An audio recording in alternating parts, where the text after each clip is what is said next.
Hey everybody, Jason Burmis here, and you are watching 24 videos in 24 hours on the run-up to the terms of service change in YouTube, where if you're not commercially viable, I guess that they can just get rid of you. And I warn you, the subject matter we're about to deal with right now, probably not very commercially viable, because we're going to be talking about baby farms and the sex slave trade and healers such as John of God and his many, many connections with Robin Basilicki, who has done amazing work on this subject and so much more. I want everybody right now to go over and follow her on Twitter. Where is your Twitter? Did I already lose it? No, here's the YouTube page. Here's her YouTube page. Deep Media does some great stuff. You do amazing deep dives. So before we get to talking about John of God, what got you interested into this subject matter? And are you worried that maybe your YouTube channel might be taken down too, Robin? Well, okay, so let's talk about YouTube first. Absolutely, probably it will be. I mean, but I'm not worried because I haven't been doing any content for a while. This actually may be the thing that gets me back into it. And wouldn't it be ironic if just as I get back into it, they take me down? Probably. I'm not worried, but I'm worried for you. And I'm worried for the people that are really out there. Like you are like pounding the pavement every day. I don't know. How many videos have you been doing? Right now, we have now reached, I think, just under 800 videos. In fact, when this comes on, you may or may not be the 800th. I think during this 24-hour bid, somewhere in the mid-range, depending on what I get out the previous day, because we're starting this, of course, Sunday at midnight, all the way to the terms of service change, with our last video being at 11 p.m. Monday night. And at midnight Monday, aka Tuesday morning, that's when they said they can just, delete whatever they want. They have no obligation to you or anybody else. It's not even about the content anymore. It's about whether YouTube, a supposed corporate entity that's really run by a technopolic Leviathan, Google, that's in bed with the NSA, that's in bed with the CIA, et cetera, not really a corporation. They're going to get to decide. And I'm doing everything I can to stay on this platform because in a lot of ways, this platform is now larger than cable TV.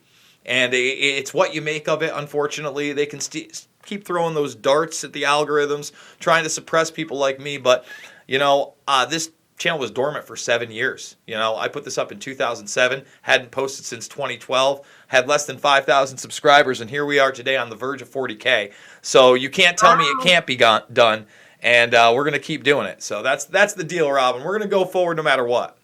Well, that's awesome. You're amazing. I love your channel. You're one of the very few that I still subscribe to because I don't have the time to watch, all the videos that I used to. Mm-hmm. But anyway, why I got into this, I'm fascinated by cults, and I was actually in Scientology. When I was 19 years old, someone had recruited me, and I tried to leave. It's like a long story, but to make it short, there was an abuse of power from the person that was supposed to be overseeing me. They were coming on to me. I was 19. And of course, that whole paying into, the courses. And it just started feeling uncomfortable for me. I tried to leave, and they kept sending me. I was in the building, physically in the headquarters in Boston.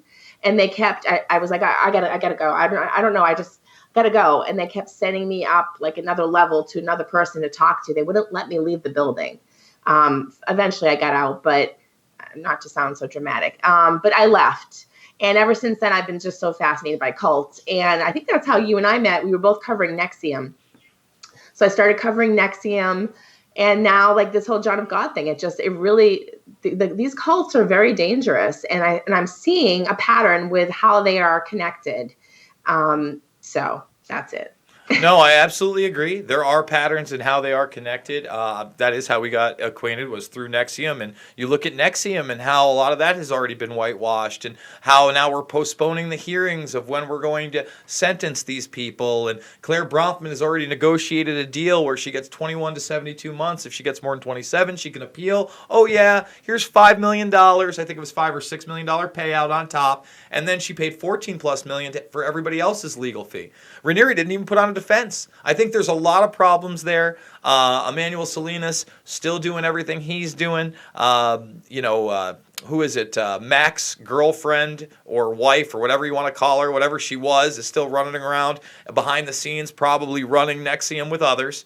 But that's why we're talking about John of God, not to talk about NXIVM per se, but how the John of God network still exists. I mean, this is a guy that it was in the news really rapidly about a year ago, right after New Year's, late January into February, and child sex slave ranch. I mean, these headlines were very real. He had big connections to those like Clinton, Oprah, others. The media was well aware of this guy. And if you saw the thumbnail, there he is with Marina Abramovic, and we're not really going to get into her, but not a very savory character.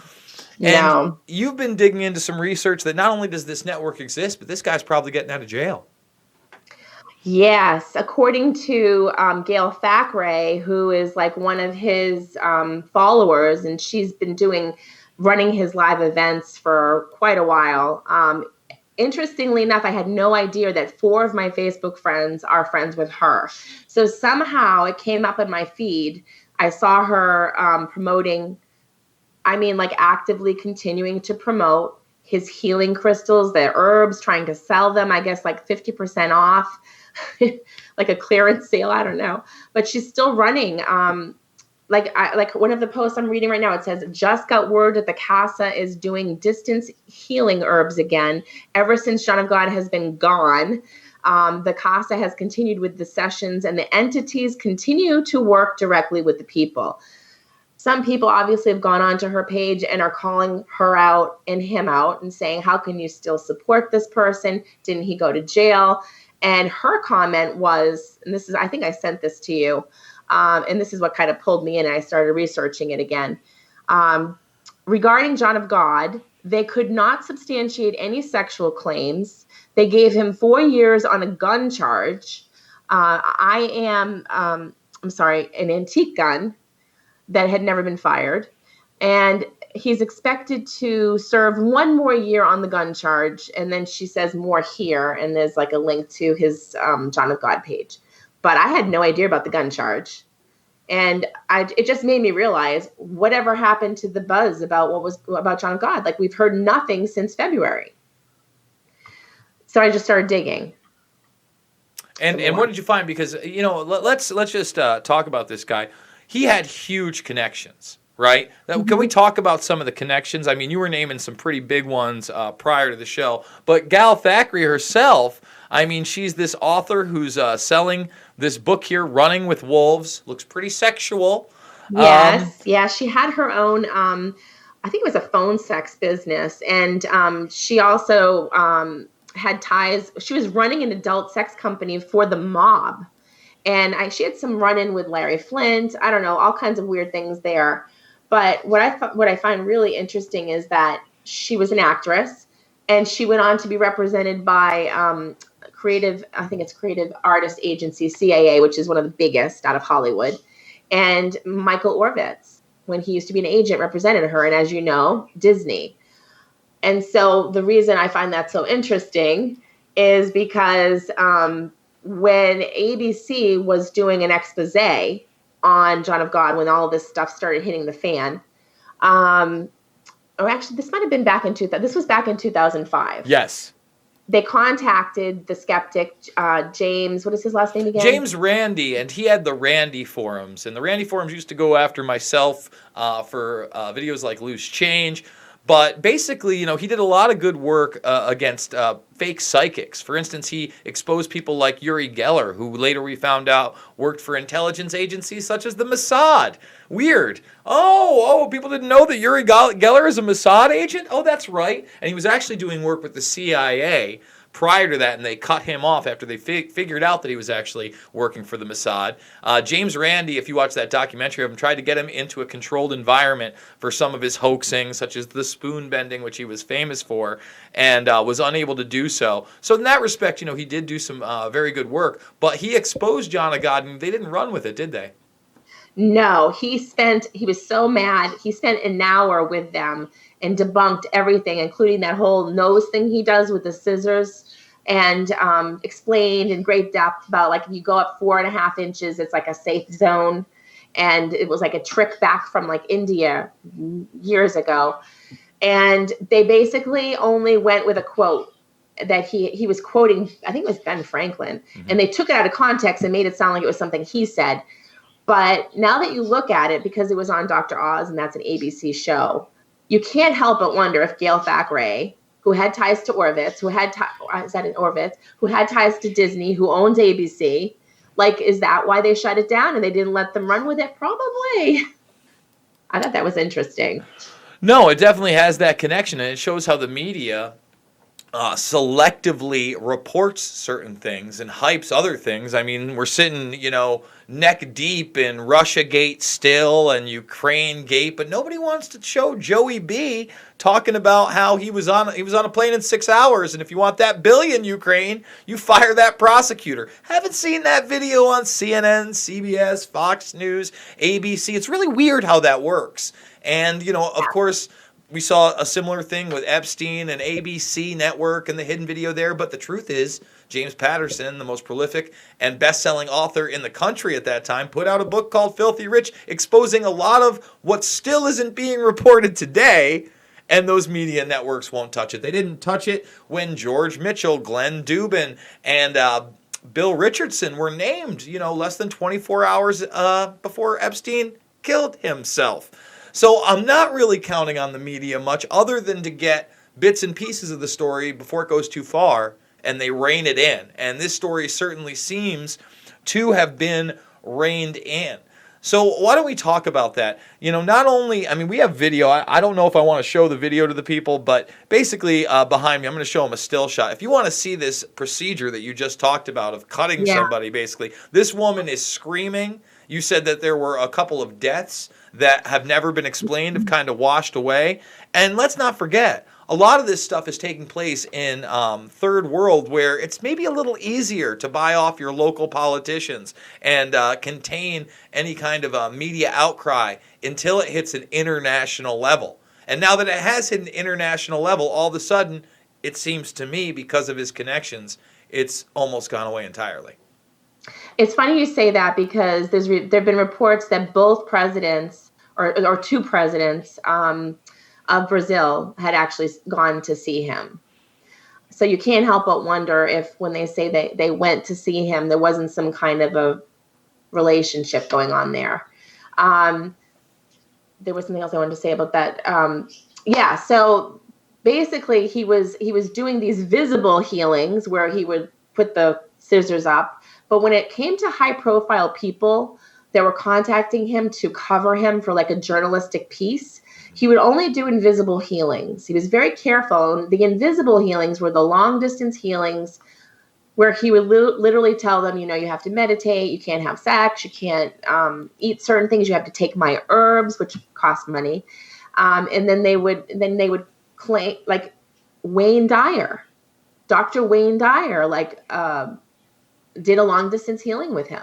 I was listening to a video where Wayne Dyer was saying like his son looked at him after this invisible session, and could see that his eyes had been scraped and something to do with his pupils. And I don't know, the whole thing was just bizarre. And of course we know that Wayne Dyer did end up dying eventually, I think of cancer. Do you know?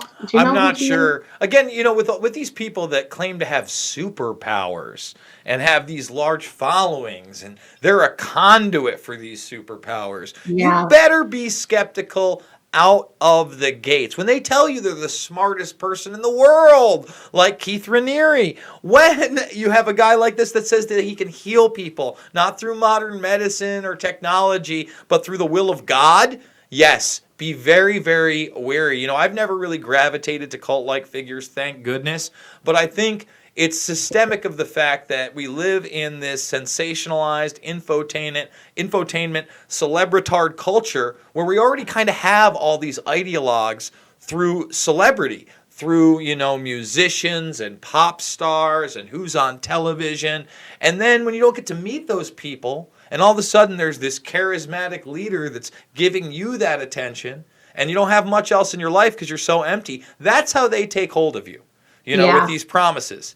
And, number one, how do we get that through to people to be more skeptical of people, especially ones that were promoted by the media? Like you said, this person was on television shows, was in the mainstream Oprah. media, Oprah. Exactly. How do we warn people against things like this? And B, how do we keep the pressure on the fact that this really does look like a baby farm and sexual abuses did take place here, and this could be human trafficking, and we need to keep the focus on it instead of letting it be whitewashed like so many other cases? What do we need to do, Robin? Oh, I don't know. People are still not doing their own research. A lot of people are, but I mean, it really has to do with do your own research. Just today, like I think I spent 3 hours and found so much, but a lot of it was scrubbed too. I thought was interesting. Some of the stuff that James Randi had posted on John of God had been scrubbed, so I had to go to the Wayback Machine where I found a letter from a family or the son of these parents that had gone to John of God and had witnessed nothing but people being conned. But yeah, you can find it. It's out there. I always say, don't believe it unless you see it for yourself or read it, research it yourself. You can't listen, especially to the media, as we know, the mainstream media. It's very dangerous. Oprah Winfrey, when you allow people like Oprah Winfrey to lead you to, these kind of places, I don't know, it's concerning. Well, that's why we're doing this 24 videos in 24 hours broadcast, because we want to keep an independent voice alive. We want to keep some light on some very dark subject matter. So guys, really do your own research into this. The headlines, again, baby farms, sex slaves, fraudulent healing, all this is the real deal. And when you look, 600 women have come forward since this whole thing came out and said that he has done something to them sexually. And you look at the connections, like you said, to this woman, Gail Thackeray, and they're scary. And Naomi Campbell. Naomi Campbell was one of the people that visited him back in 2015. So again, here she is again. I believe she's got ties to Epstein and Weinstein. Yeah, no, she does. She absolutely does, 100%. Like Jack Scarola said, who was the lawyer for Bradley Edwards, the guy who beat Epstein originally in that defamation suit, where the day the jury was supposed to be called and picked, he signed off and he gave him an undisclosed amount of money. Well, they held a press conference instead of in front of literally hundreds of thousands of documents. And when somebody asked, who was it, Edwards, about Weinstein, he said that they ran in the same circles as Epstein. And then all of a sudden, Scarola says, I just want to correct one thing that my client, Bradley Edwards, he said, no, they slithered in the same circles. So he again said, yes, these people were in the same circles. We actually have, and I'll be doing an independent video on this one today, a new picture of Ghislaine Maxwell, Epstein, and Weinstein right behind me all together. Shouldn't be a surprise. Remember, Weinstein bragged that he was Bill Clinton's personal projectionist while he was the president of the United States and traveled with him on vacation. I'll bet dollars to donuts one of those vacations was to that fucking island, and they absolutely viewed movies there. But hey, that's speculation. That's alleged. Yeah. That's not fact. I want to make sure everybody understands that because, hey, I've been wrong before. I'm a human being. We all have. But we're doing our best to tell the truth. And you can check out Deep Media over here at youtube.com/Deep Media. She does great work. Robin, I'm gonna butcher it again. That's okay, Robin Vasiliki. I know it's Vasiliki. It kills me. I'm sorry. But thank you so much for coming on. You have anything else to say to the audience? That is it. Do your own research. That's it. Excellent. And guys, remember, this is 24 videos in 24 hours. Thumbs this video up, share it with others, subscribe, join the Burmese Brigade. We're trying to hit 40K, 50K, and then 100,000. All of my documentary films are free on this channel. In the playlist section, under documentaries, Loose Change, Final Cut, Fabled Enemies, Invisible Empire, A New World Order Defined, and Shade the Motion Picture, all free here, and I'm giving it all away, including all of these videos. No Patreon, no Subscribe Star. We do it through a GoFundMe, $5, $10, $15. It means the world to me, so if you can donate, great. If you can't, share the material and share the truth with your friends and family because that's what matters. It's never about left or right. Believe me, the vampires, the demons, they are on both sides of the fence, and they're both involved with John of God, so I will see you all on the flip side.